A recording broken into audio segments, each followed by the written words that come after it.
ನಾವು ಬಹಳ ವಿಚಾರಗಳನ್ನ ಚರ್ಚೆಯನ್ನ ಮುಂದುವರಿಸೋಣ. ವಿಶೇಷವಾಗಿ ಭಾರತದ ತೀರ್ಪನ್ನು ಈಗಾಗಲೇ ನಾವು ನೋಡ್ತಾ ಇದ್ವಿ. 292 ಕ್ಷೇತ್ರಗಳಲ್ಲಿ ಮತ್ತೆ ಈಗ ಮುನ್ನಡೆಯನ್ನು ಕಾಯ್ದುಕೊಂಡಿದೆ NDA ಮೈತ್ರಿಕೂಟ. 233 ಕಡೆಗಳಲ್ಲಿ ಇಂಡಿಯಾ ಬ್ಲಾಕ್ ಮುನ್ನಡೆಯನ್ನು ಸಾಧಿಸಿರುವಂಥದ್ದು. ಇತರರು 18 ಲೋಕಸಭಾ ಕ್ಷೇತ್ರಗಳಲ್ಲಿ ಮುನ್ನಡೆಯನ್ನು ಹೊಂದಿದ್ದಾರೆ.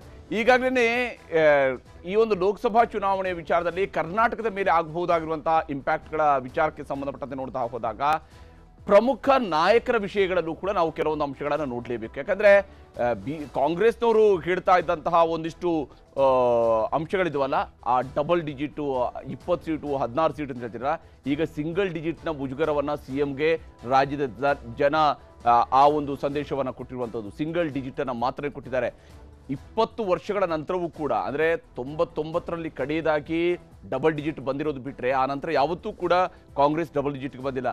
ಈ ಬಾರಿ ಏನೋ 10 ಸೀಟ್ಗೆ ಬಂದಂಗೆ ಕಾಣಿತು, ಆದರೆ ಕಡೆಯದಲ್ಲಿ ಬೆಂಗಳೂರು ಸೆಂಟ್ರಲ್ಲೂ ಕೂಡ ಸೋತ ಕಾರಣದಿಂದಾಗಿ 9 ಸೀಟ್ಗೆ ಸೀಮಿತ ಆಗಿದೆ ಕಾಂಗ್ರೆಸ್. ಹೀಗಾಗಿ ಸಿಂಗಲ್ ಡಿಜಿಟ್ನ ಮುಜುಗರ CMಗೆ ಅತ್ಯಂತ ಸ್ಪಷ್ಟವಾದಂತಹ ಸಂದೇಶವೂ ಕೂಡ ಆಗಿರುವಂಥದ್ದು. ರಾಜ್ಯದ ಸರ್ಕಾರಕ್ಕೆ ಸಂಬಂಧಪಟ್ಟಂತೆ ನೋಡ್ತಾ ಹೋದಾಗ ಮುಂದುವರೆದು ಇಲ್ಲಿರುವಂತಹ ಕೆಲವೊಂದು ಅಂಶಗಳನ್ನು ನಾವು ಗಮನಿಸ್ತಾ ಹೋಗೋಣ. ಯಾವ ಸ್ವರೂಪದಲ್ಲಿ ಇಲ್ಲಿ ಯಾವ್ಯಾವ ನಾಯಕರಿಗೆ ಯಾವ್ಯಾವ ಸ್ವರೂಪದ ಸಂದೇಶಗಳ ರವಾನೆ ಆಗಿದೆ ಅಂತೇಳಿ.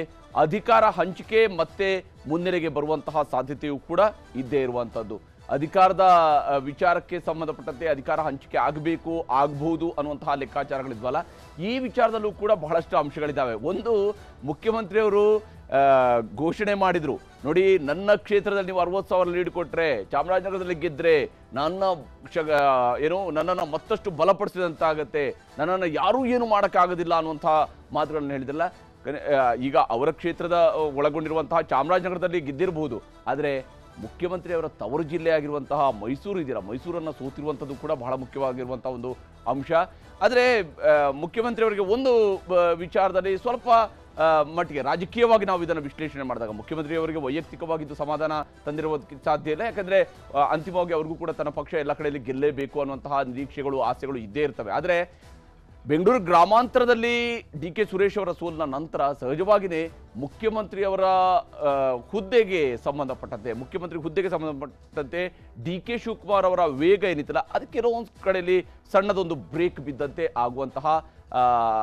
ಆಗಿರುವಂತಹ ಲಕ್ಷಣಗಳು ಕೂಡ ಕಂಡು ಬರ್ತಾ ಇರುವಂಥದ್ದು. ಹಾಗೆಯೇ ಹೈಕಮಾಂಡ್ ಹಸ್ತಕ್ಷೇಪಕ್ಕೆ ಇಲ್ಲಿ ಬಹಳಷ್ಟು ಅವಕಾಶಗಳು ಕೂಡ, ಅಂದರೆ ಕರ್ನಾಟಕದಲ್ಲಿ ಏನು 15-16 ಸೀಟ್ಗಳನ್ನು ಗೆದ್ದಿರ್ತಿದ್ರೆ, ಇಲ್ಲ ರಾಜ್ಯದ ನಾಯಕತ್ವದ ಕಾರಣದಿಂದಾಗಿ ತುಂಬ ದೊಡ್ಡ ಸಂಖ್ಯೆಯಲ್ಲಿ ಗೆದ್ದರು ಅಂತ ಹೇಳ್ಬೋದಾಗಿತ್ತು. ಆದರೆ ಈಗ 9 ಸೀಟ್ ಗೆದ್ದಿದ್ದಾರಲ್ಲ, ಇದರಲ್ಲಿ 5 ಸೀಟ್ ಗೆದ್ದಿರುವಂಥದ್ದು ಖರ್ಗೆ ಅವರ ಸ್ಟ್ರಾಂಗ್ ಹೋಲ್ಡ್ ಆಗಿರುವಂತಹ ಕಲ್ಯಾಣ ಕರ್ನಾಟಕ ಭಾಗದಲ್ಲಿದೆ. 5 ಸೀಟ್ಗಳನ್ನು ಕೂಡ ಅಲ್ಲೇ ಗೆದ್ದಿರುವಂಥದ್ದು. ಹಾಗೆಯೇ ಮತ್ತೊಂದು ದಾವಣಗೆರೆ, ಅಂದರೆ ಮಧ್ಯ ಕರ್ನಾಟಕ ಮತ್ತು ಉತ್ತರ ಕರ್ನಾಟಕ ಭಾಗದಲ್ಲಿ ಒಟ್ಟು 7 ಸೀಟ್ಗಳನ್ನು ಗೆಲ್ಲೋದಕ್ಕೆ ಸಾಧ್ಯ ಆಗಿರುವಂಥದ್ದು. ದಾವಣಗೆರೆಯಿಂದ ಆರಂಭ ಆಗಿ 7 ಸೀಟ್ಗಳನ್ನು ಗೆದ್ದಿರುವಂಥದ್ದು. ಉತ್ತರ ಕರ್ನಾಟಕ ಭಾಗದಲ್ಲಿ ಕೇವಲ 2 ಸೀಟು ಮಾತ್ರ. ದಕ್ಷಿಣ ಕರ್ನಾಟಕದಲ್ಲಿ ಹಳೆ ಮೈಸೂರು ಭಾಗದವರು ಒಬ್ಬರು ಮುಖ್ಯಮಂತ್ರಿ, ಒಬ್ಬ ಉಪಮುಖ್ಯಮಂತ್ರಿ ಇಬ್ಬರು ಇದ್ದಾಗಿ ಕೂಡ ಹಳೆ ಮೈಸೂರು ಭಾಗದಲ್ಲಿ ಗೆಲ್ಲೋದಕ್ಕೆ ಸಾಧ್ಯ ಆಗಿರೋದು ಕೇವಲ 2 ಸೀಟ್ಗಳು ಮಾತ್ರ.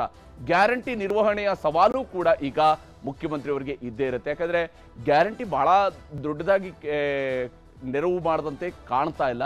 ಹೀಗಾಗಿ ಗ್ಯಾರಂಟಿಯ ನಿರ್ವಹಣೆಯ ವಿಚಾರಕ್ಕೆ ಸಂಬಂಧಪಟ್ಟಂತೆ ಅಥವಾ ಅದನ್ನು ರಿವ್ಯೂ ಮಾಡುವಂತಹ ನಿಟ್ಟಿನಲ್ಲೂ ಕೂಡ ಮುಖ್ಯಮಂತ್ರಿಯವರು ಯೋಚನೆ ಮಾಡ್ಬೋದಾರೆ. ಒಂದಿಷ್ಟು ದಿವಸಗಳ ಕಾಲ ಪ್ರತಿಪಕ್ಷಗಳು ಆರೋಪವನ್ನು ಮಾಡ್ಬೋದು, ನೀವು ಕೊಟ್ಟಿರೋ ಪ್ರಾಮಿಸನ್ನು ಹಿಂಪಡೆದಿದ್ದೀರಿ ಅಂತ ಹೇಳ್ಬೋದು. ಆದರೆ ನಿಜಕ್ಕೂ ಕೂಡ ಈ ಇಷ್ಟೊಂದು ದೊಡ್ಡ ಪ್ರಮಾಣದ ಆರ್ಥಿಕ ಹೊರೆಯನ್ನು ಇಲ್ಲಿ ತನಕ ನೀವು ಹೊತ್ಕೊಂಡು ಹೋಗ್ತೀರಿ ಅನ್ನುವಂತಹ ಪ್ರಶ್ನೆಯೂ ಕೂಡ ಇದ್ದೇ ಇದೆ.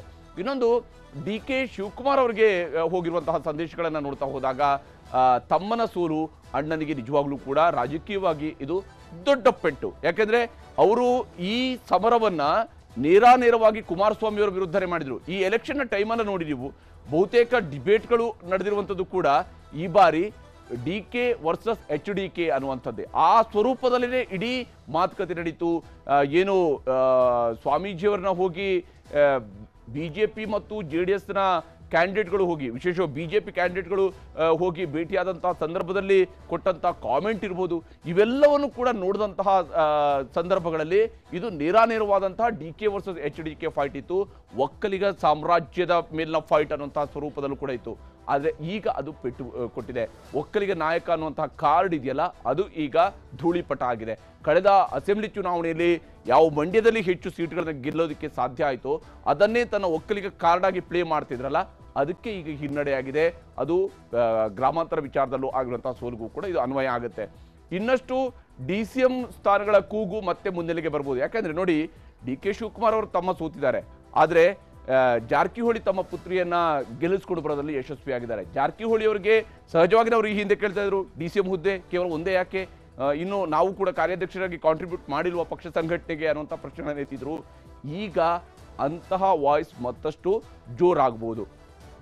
ಹೈಕಮಾಂಡ್ ಮಟ್ಟದಲ್ಲೂ ಕೂಡ ಸ್ವಲ್ಪ ಮಟ್ಟಿಗೆ ವರ್ಚಸ್ಸು ಕುಗ್ಗಿರುವಂಥದ್ದು. ಆದರೆ ಏನೇ ಹೇಳಿದ್ರು ಕೂಡ ಅಂತಿಮವಾಗಿ DK ಶಿವಕುಮಾರ್ ಮತ್ತು ಸಿದ್ದರಾಮಯ್ಯ ಅವರ ನಾಯಕತ್ವದ ಆಧಾರವೂ ಕೂಡ 9 ಸೀಟ್ಗಳನ್ನು ಗೆಲ್ಲಿಸ್ಕೊಂಡು ಬರೋದರಲ್ಲಿ ಯಶಸ್ವಿಯಾಗಿದೆ, ಅದರಲ್ಲಿ ಎರಡು ಮಾತಿಲ್ಲ. ಆದರೆ ಇಲ್ಲಿ ಇರುವಂತಹ ಮುಖ್ಯವಾದಂತಹ ಅಂಶ ಅಂತ ಹೇಳಿದ್ರೆ DK ಶಿವಕುಮಾರ್ ಅವರಿಗೆ ಅವರ ಒಂದು ಮುಖ್ಯಮಂತ್ರಿ ಕನಸಿನ ವೇಗ ಇತ್ತಲ್ಲ, ಆ ಕನಸಿಗೆ ಎಲ್ಲೋ ಒಂದು ಕಡೆಯಲ್ಲಿ ಸ್ವಲ್ಪ ಮುಂದೂಡಿಕೆ ಮಾಡುವಂತಹ ಅಥವಾ ಅದಕ್ಕೊಂದು ಸಣ್ಣ ಬ್ರೇಕ್ ಹಾಕುವಂತಹ ಪರಿಸ್ಥಿತಿಯ ರಿಸಲ್ಟ್ ಅನ್ನಂತೂ ಇದು ಕೊಟ್ಟಿರುವಂಥ ಸ್ಪಷ್ಟವಾಗಿದೆ. ಇನ್ನು ಬಿಜೆಪಿಯ ನಾಯಕರುಗಳ ವಿಚಾರಗಳಿಗೆ ಬಂದಾಗ, ವಿಜೇಂದ್ರ ಅವರ ವಿಚಾರಕ್ಕೆ ಸಂಬಂಧಪಟ್ಟಂತೆ ನೋಡಿದಾಗ ಯಡಿಯೂರಪ್ಪ ಅವರ ಅನುಭವಕ್ಕೆ ಮತ್ತೆ ಮನ್ನಣೆ ಸಿಕ್ಕಿರುವಂಥದ್ದು ಕೂಡ ಸ್ಪಷ್ಟವಾಗಿದೆ. ಯಡಿಯೂರಪ್ಪ ಅವರು ಈಗ ಬಿಜೆಪಿ ಓವರ್ ಆಲ್ ಆಗಿ ನೋಡಿದಾಗ 8 ಸ್ಥಾನಗಳನ್ನು ಕಳ್ಕೊಂಡಿದೆ, ಆದರೆ 8 ಸ್ಥಾನ ಹೆಂಗೆ ಎಕ್ಸ್ಟ್ರಾ ಬಂದಿತ್ತು ಅನ್ನೋದು ಬಿಜೆಪಿ ಕೂಡ ಚೆನ್ನಾಗಿ ಗೊತ್ತಿದೆ. ಕಳೆದ ಬಾರಿಯ ಮೈತ್ರಿ ಇತ್ತಲ್ಲ, ಆ ಮೈತ್ರಿ ಹೆಂಗೆ ಸಹಾಯ ಮಾಡಿದೆ ಅಂತ ಗೊತ್ತಿತ್ತು. ಆದರೆ ಈ ಬಾರಿ ಯಡಿಯೂರಪ್ಪ ಅವರ ಅನುಭವಕ್ಕೆ ಮತ್ತೆ ಮನ್ನಣೆಯನ್ನು ಕೊಟ್ಟಿರುವಂಥ ಕಾರಣದಿಂದಾಗಿ ಉಳಿದ ರಾಜ್ಯಗಳಲ್ಲಿ ಏನು ಉತ್ತರ ಪ್ರದೇಶದಲ್ಲಿ ಅಷ್ಟು ಕಳ್ಕೊಂಡಿರುವಾಗ ಕರ್ನಾಟಕದಲ್ಲಿ ಒಂದು 8 ಸೀಟ್ ಕಳ್ಕೊಂಡಿದ್ದರೂ ಕೂಡ 17 ಸೀಟ್ಗಳಲ್ಲಿ ನಾವು ಗೆದ್ದಿದ್ದೀವಲ್ಲ ಅನ್ನುವಂಥ ಸಮಾಧಾನವನ್ನು ಪಡ್ಬೋದು. ವಿಜೇಂದ್ರ ರಾಜ್ಯಾಧ್ಯಕ್ಷಗಿರಿ ಈ ಕಾರಣಕ್ಕಾಗಿ ಮುಂದುವರಿಯುವಂತಹ ಸಾಧ್ಯತೆ ಇದೆ. ಈ ಚುನಾವಣೆಯ ಫಲಿತಾಂಶ ನಂತರ ವಿಜೇಂದ್ರ ಅವರ ಅಧ್ಯಕ್ಷತೆ ಹೋಗುತ್ತೆ ಅನ್ನುವಂತಹ ರೀತಿಯಲ್ಲಿ ಏನು ಬಿಜೆಪಿ ಒಳಗಿನ ನಾಯಕರುಗಳೇ ಮಾತಾಡ್ತಾ ಇದ್ರು, ಅದು ಈಗ ಸ್ವಲ್ಪ ಮಟ್ಟಿಗೆ ತಾತ್ಕಾಲಿಕವಾಗಿ ಅದಕ್ಕೆ ಬ್ರೇಕ್ ಬೀಳ್ಬೋದು. ಹೈಕಮಾಂಡ್ ಟಾಸ್ಕ್ ಪೂರೈಸಿದ್ದಾರೆ ಅನ್ನುವಂಥದ್ದು. Task actually target real target 28ಗೆ 28 ಇತ್ತು, ಕನಿಷ್ಠ 25 ಅನ್ನೋಂಥದ್ದಿತ್ತು, ಅಥವಾ 20ಕ್ಕಿಂತ ಹೆಚ್ಚು ಅಂತ ಹೇಳುವಂತಿತ್ತು. ಅದು ಆಗಲಿಲ್ಲ. 19ಕ್ಕೆ ಸೀಮಿತ ಆಗಿದೆ ಮೈತ್ರಿ ಜೊತೆ ಸೇರಿದಾಗ. ಹಾಗೆಯೇ ಬಿಜೆಪಿ ಏಕಾಂಗಿಯಾಗಿ ಗೆಲ್ಲೋದಕ್ಕೆ ಸಾಧ್ಯ ಆಗಿರುವಂಥದ್ದು 17 ಕ್ಷೇತ್ರಗಳಲ್ಲಿ ಮಾತ್ರ. ಇನ್ನು ವಿರೋಧಿಗಳ ಮಟ್ಟ ಹಾಕೋದಕ್ಕೆ, ಅಂದರೆ ಪಕ್ಷದ ಒಳಗಿನ ವಿರೋಧಿಗಳಿಗೆ ಒಂದಂತೂ ಸ್ಪಷ್ಟವಾದಂಥ ಸಂದೇಶವನ್ನು ಈಗ ವಿಜೇಂದ್ರ ಅವರು ಕೂಡ ರವಾನಿಸ್ಬೋದು. ಯಾಕಂದರೆ ತನ್ನ ಹಿಡಿತ ಹೇಗಿದೆ, ತಾನು ಯಾವ ಸ್ವರೂಪದಲ್ಲಿ ಪಕ್ಷವನ್ನು ಸಂಘಟಿಸಬಲ್ಲೆ ಅನ್ನುವಂಥದ್ದು ಒಂದು ಬಿಜೆಪಿ ತನ್ನ ಭದ್ರಕೋಟೆಗಳಲ್ಲಿ ಗೆಲುವನ್ನು ದಾಖಲಿಸಿಕೊಂಡಿರುವಂತಹ ಸ್ವರೂಪ. ಆದರೆ ವಿಜೇಂದ್ರ ಅವ್ರಿಗೂ ಕೂಡ ಇಲ್ಲೊಂದು ಕೆಲವೊಂದು ಸವಾಲುಗಳು ಇದ್ದೇ ಇದ್ದಾವೆ. ಅದೇನೆಂದರೆ ವಿಶೇಷವಾಗಿ ಬೀದರ್ನಂತಹ ಲೋಕಸಭಾ ಕ್ಷೇತ್ರದಲ್ಲಿ ಒಬ್ಬ ಮಂತ್ರಿಯಾಗಿದ್ದಂತಹ ಮತ್ತು ಶಾಸಕರಾಗಿದ್ದಂಥವರು ಅವರು ಚುನಾವಣೆಯಲ್ಲಿ ಕೆಲಸ ಮಾಡೋದಿಲ್ಲ ಅಂತೇಳಿ, ಆದರೆ ಮತ್ತು ಆ ಕಾರಣಕ್ಕಾಗಿ ಕೇಂದ್ರದಲ್ಲಿ ಮಂತ್ರಿಯಾಗಿದ್ದವರು ಸೋಲ್ತಾರೆ ಅಂತ ಹೇಳಿದರೆ ಇದಕ್ಕೆ ರಾಜ್ಯ ನಾಯಕತ್ವವು ಕೂಡ ಇವತ್ತಲ್ಲ ನಾಳೆ ಉತ್ತರವನ್ನು ಕೊಡಬೇಕಾದಂಥ ಅನಿವಾರ್ಯತೆ ಇದ್ದೇ ಇರುತ್ತೆ. ಇನ್ನು ದಳಪತಿ ವಿಚಾರ ಬಹಳ ಮುಖ್ಯವಾಗಿರುವಂಥದ್ದು. ಕುಮಾರಸ್ವಾಮಿ ಅವರಿಗೆ ಸಂಬಂಧಪಟ್ಟಂತೆ ನೋಡಿದಾಗ ಒಕ್ಕಲಿಗ ಕೋಟೆಯ ವರ್ಚಸ್ಸು ಈಗ ಮತ್ತೆ ಮರುಸ್ಥಾಪನೆ ಆದಂತಾಗಿದೆ. ಈ ಗೆಲುವು ಇದೆಯಲ್ಲ JDSನ ಮಟ್ಟಿಗೆ ಬಹಳ ಬಹಳ ಮುಖ್ಯ ಆಗಿತ್ತು. ಒಂದು ಪ್ರಾದೇಶಿಕ ಪಕ್ಷದ ಉಳಿವಿನ ದೃಷ್ಟಿಯಿಂದ ಈ ಗೆಲುವು ಬಹಳ ಮುಖ್ಯ ಆಗಿತ್ತು.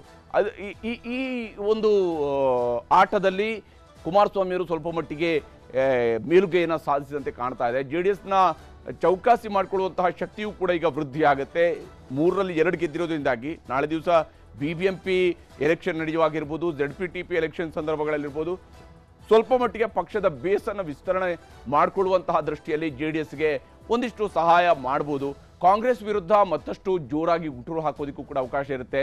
ಜೊತೆಗೆ ಅವರೊಂದು ದೊಡ್ಡ ಕನಸನ್ನು ಕೂಡ ಹೊಂದಿದ್ದಾರೆ, ಕೇಂದ್ರದಲ್ಲಿ ಮಂತ್ರಿ ಆಗ್ಬೋದು ಅಂತೇಳಿ. NDA ಈಗ ಸರ್ಕಾರ ರಚನೆ ಮಾಡುವಷ್ಟು ನಂಬರ್ಗಳಿರೋದ್ರಿಂದಾಗಿ ಕೇಂದ್ರದಲ್ಲಿ ಮಂತ್ರಿ ಆಗುವಂಥ ಒಂದು ಅವಕಾಶ ಸಿಗಬಹುದೇನೋ ಅನ್ನುವಂತಹ ಲೆಕ್ಕಾಚಾರದಲ್ಲೂ ಕೂಡ ಕುಮಾರಸ್ವಾಮಿ ಇರ್ಬೋದು. ಇವತ್ತು ಬೆಳಗ್ಗೆನೇ ರಿಯಾಕ್ಟ್ ಮಾಡ್ತಾ ಹೇಳ್ತಾ ಇದ್ರು, ನನಗೆ ರಾಜ್ಯದಕ್ಕೆ ಒಂದು ಅಳಿಲು ಸೇವೆ ಮಾಡೋದಕ್ಕೆ ಅವಕಾಶ ಸಿಗಬಹುದು ಅಂತ ಹೇಳ್ಕೊಂಡು ಅಂದುಕೊಂಡಿದ್ದೀನಿ ಅನ್ನೋಂಥ ಮಾತನ್ನು ಹೇಳ್ತಾ ಇದ್ರು. ಹೀಗಾಗಿ ಆ ಅಳಿಲು ಸೇವೆಯ ಅವಕಾಶ ಸಹಜವಾಗಿಯೇ ಕೇಂದ್ರದಲ್ಲಿ ಮಂತ್ರಿ ಅನ್ನುವಂತಹ ನಿಟ್ಟಿನಲ್ಲಿ ನಾವು ಅದನ್ನು ಹೋಲಿಕೆ ಮಾಡಿ ವಿಶ್ಲೇಷಣೆ ಮಾಡಬಹುದು. ಇನ್ನು ದೀರ್ಘಕಾಲದ ಮೈತ್ರಿಗೂ ಕೂಡ ಅವರೇನು ಚಿಂತನೆ ಮಾಡ್ಕೊಂಡಿದ್ರಲ್ಲ, ಆ ದೀರ್ಘಕಾಲ ಸುಮಧುರವಾಗಿ ಸಾಗೋದಕ್ಕೆ ಪೂರಕವಾದಂತಹ ರಿಸಲ್ಟನ್ನು ಈ ಬಾರಿ JDSಗೆ ಸಿಕ್ಕಿದೆ. ಒಂದು ವೇಳೆ JDS 3 ಕ್ಷೇತ್ರಗಳಲ್ಲೂ ಕೂಡ ಸೋತಿರ್ತಿದ್ರೆ ಆಗ JDS ಸಂಪೂರ್ಣವಾಗಿ ನೆಲಕಚ್ಚುವಂತಹ ಅಪಾಯವೂ ಕೂಡ ಇದ್ದೇ ಇತ್ತು JDSನ ಪಾಲಿಗೆ.